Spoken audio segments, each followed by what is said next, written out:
we've been hearing since George Bush made it publicly known, something called the New World Order. I want to clarify something for your audience. They probably might already know this, but Europe has been referred to as the Old World, and anything coming out of Europe is Old World, all right? The Vatican has dominated Europe for about 1,500, 1,600 years. The Vatican has dominated Europe. Europe has dominated the world.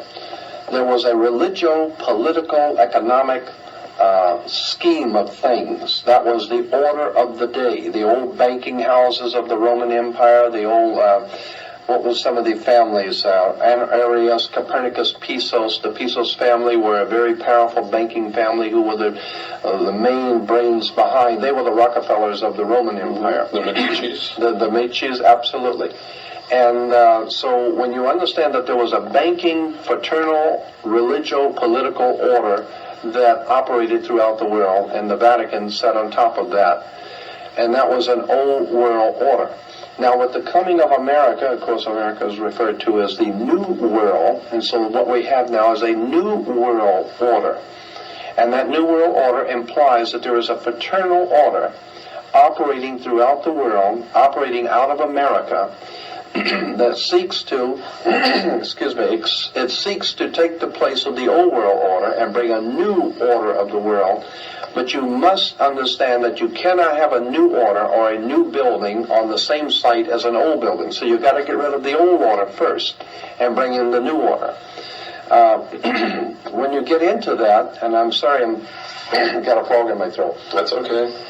When you get into that, you get into the symbolism Steven Spielberg and George Lucas bring out about Indiana Jones and the Last Crusade. And of course you can't understand the Last Crusade if you don't understand the First Crusade, right? Or the next crusade. Or the next crusade, which is the real crusade, right? And then from there you get the trilogy of Star Wars, and then the Empire Strikes Back. And of course New York is referred to as the Empire State. That's correct. All right, and so you get the Empire Strikes Back, and then of course you might know this, that in Freemasonry there is a little ideologue or a little genie-like mystical character supposedly in Freemasonry that they said was their mediator between the gods and the Freemasons of the Knights Templars. And that little saint, or that little, what would I say, mediator, in the old Knights Templar tradition was a little short, little monster with pointed ears, and his name was Yoda. And you go into the old Masonic literature and pictures, and you'll see pictures of Yoda, because he was a Jedi Knight. And if you understand the Jedi Knights, where it was connected to the old order of the knightshood of the Knights Templars. So what we're talking about here is the Star Wars. We're talking about a spiritual war in the heavens, so to speak. Well, this was a cosmology, a celestial religion, so to speak. Absolutely. They talk about moving on to the celestial sphere, right? When they discuss passing. That right, and then of course the sun was. Well, the ancient Egyptians said that the sun walked across the sky, so therefore we have Luke Skywalker. Yeah, and then from this comes 1,000 points of light. That's 1,000 points of light, and 1,000-year reign of the Nazi Empire, or whatever. And what we're talking about here is secret societies and their use of symbols and emblems in religion, in politics, in philosophy, and incidentally, when you graduate from university, I meant to bring this out. When you graduate from university, you wear a long black robe. The black robe is, of course, the same black robe that the priest wears. Mm-hmm. It's the same black robe that the judge wears, all right? Because the black robe symbolized it goes back to the old Saturnalian cult, which was pre-Egyptian, the worship of Saturn. And according to that ancient Semitic cult, when you got married, you wear the ring. The ring was the ring of Saturn. The women would show their submission to that god by wearing the ear ring.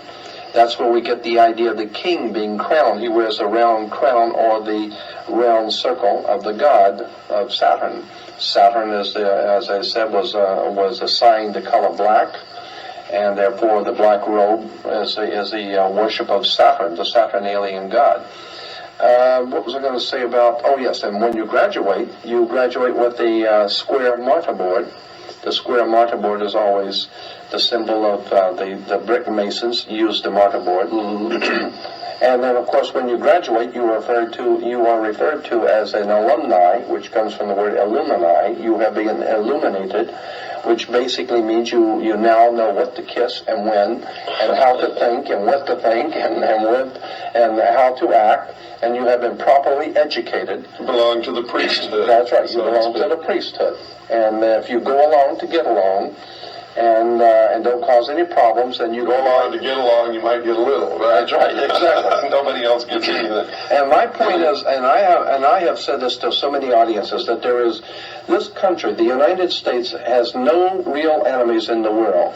After the Second World War, especially, is that true? Well, every enemy, even before the Second World War, the enemies that we've had have been the creation. That's right. We created them. Absolutely. Right.